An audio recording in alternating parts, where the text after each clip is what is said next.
it's a great privilege to have a big uncle. I know I've said this before. He's someone that is a part of this family, of the Global Impact family, and he's no other than the global lead pastor of Elevation Churches. And I have with me Pastor Godman Akinlabi. It's so good to have you here, sir. It's good to be here. Thank you for having me. Yes, sir. And sir, I know this is not your first time. Like I rightfully said, you're a big, huge member of our family here. So your session this afternoon was a wow moment. It was very profound. It was very eye-opening. And I told someone that with the slides, it looks so simple, but everything there, in as much as it looks simple, it's very like hard for people to practice it. So my first question for you, sir, is how do you manage running the church? Because I know you spoke extensively about discipline. So how do you manage the church and family life and, traveling? I know during your session you mentioned you had you went on an European tour with your wife. So how do you manage that and, still be able to function in the church office and all of that, sir? Thank you. Just like I shared, to be great, it requires a lot of dedication. Yes. It requires just setting yourself apart, just like even Pastor Paul was sharing with us about sanctification.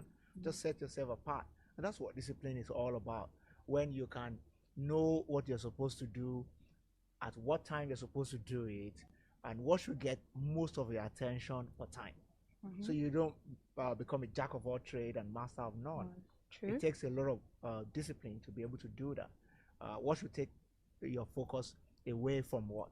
And when it comes to, managing the church or the organization, even in your absence, then you're speaking to the subject of delegation. And you don't just delegate, you should have helped people to develop capacity to do the things that only you were able to do at certain point, knowing that you're going to transition to another season where you are going to do more things or have to leave that to do other things. And if you have to leave to do other things, it means that you must have somebody to leave that with. True. Very true. So helping your associates and your team to build capacity to do the things that at one point you are the only person that could do it.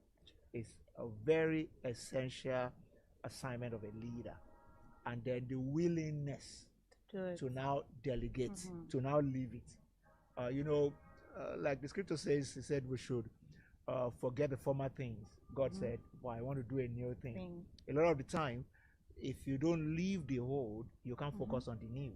Absolutely correct, sir. Yeah, and when people struggle to know how to leave the old or who to leave the old with, then the new just looks like a mirage because it keeps, looking like it's far-fetched.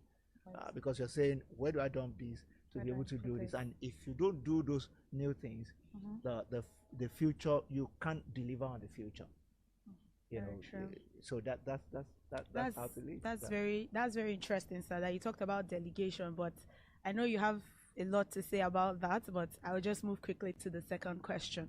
So you mentioned something during your session, which was a child that is growing fast doesn't mean that the child will live long. And that really stood out for me and that leads to my second question, which is we have a lot of young churches coming up right now.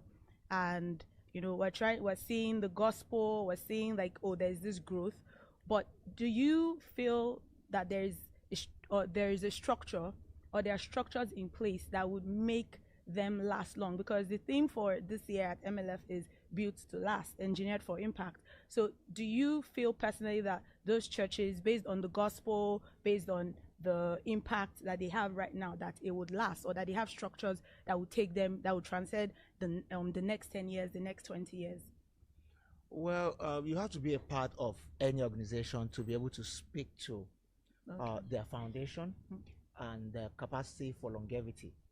But just looking at the surface, any organization that refuses to focus only on activities but also build a strong foundation will definitely last.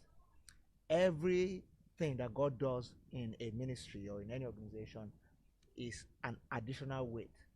Even the Bible talks about the weight of glory. Yeah. It said the things that were the suffering of this current moment, it would not is not comparable to the weight of glory that will come upon us. So if we walk with God, we'll move from one glory to another. Yeah.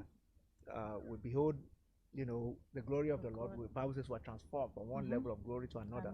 2 Corinthians 3 and verse 18. From one level of glory to another. A new level of glory is a weight that is coming upon what you have. And what supports weight is foundation. So all I can say is that new ministries that are experiencing massive growth and doing new things must always go back to pay attention to the foundation that they are also laying.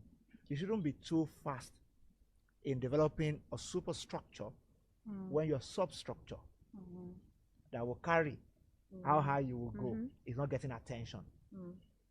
So sometimes in organizational development and all that, in church development, you may have to be doing both at the same time. Yeah, as you are growing up, you are setting up a new foundation for something else. This foundation is already set and you're building on it, but there's something that you're going to segue into very soon. You're going to also have to keep this growing while you're laying foundation for that. And then you start to build upon that, and then upon that. But what happens a lot of the time is that people just pay attention to one thing, it's delivering results, you keep building on it. But when you come to a season where something else is what you're supposed to dovetail into, but that thing, you have not paid attention to building foundation on it, you can just get stranded. And that's the encouragement I'll give to younger ministers who are, building churches that are growing strong right now, is that there's a need to ask the question, what does our future look like? What's the next season? Is what we're doing now preparing us for the next season? Because if it's not going to prepare us for it, and we're just going to do, we can just get to a point where we'll be stranded, where the next season will come, and we're not prepared for it. Yeah, remember the story in Genesis 41 of Pharaoh and Joseph. Yes. Pharaoh had a dream. That dream, speaks a lot to preparational discipline that I taught today. Yes. Because when Joseph will interpret the dream, said there will be 7 years of plenty and 7 years of famine. But in the 7 years of plenty, there are certain things you need to do.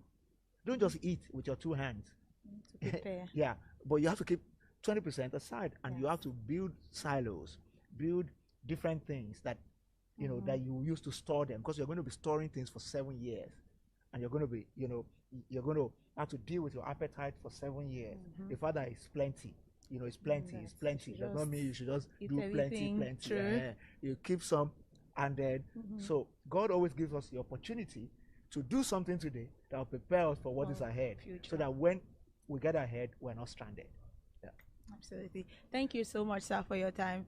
Always speaking with Pastor Godman is always a great privilege, so I'm just really grateful. And if you didn't watch his session earlier, please go back on YouTube, on any of our social media handles, and trust me, you need to watch his video, because you will be greatly blessed by everything he had to say about discipline, about having discipline for your appetite, self-discipline, and a lot of other amazing things that he said. And trust me, I know it's going to be a blessing to you. So thank you so much, sir, for joining us at our MLF studio. We really appreciate you, and we look forward to seeing you again. We know we'll see you at Recharge Conference, and we know we'll see you at every other program that we have in our church. Thank you so much, sir. My pleasure. Thank you. My pleasure. Yes, sir.